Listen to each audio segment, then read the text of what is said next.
श्रीवेङ्कटाचलपते तव सुप्रभातम्।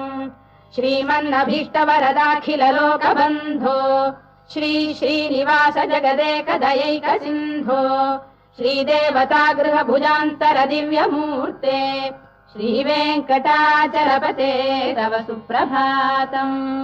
श्रीस्वामि पुष्करिणिकाप्लव निर्मलाङ्गाः श्रेयोर्धिनो हर विरिञ्च सनन्दनाद्याः द्वारे वसन्ति वरवेत्र हतोत्तमाङ्गाः श्रीवेङ्कटाचलपते तव सुप्रभातम्।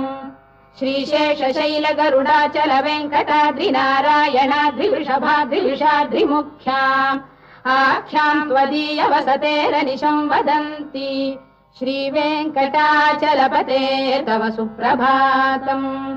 सेवा परा शिव सुरेश कृशानुधर्म रक्षोऽम्बुनाथ पवमान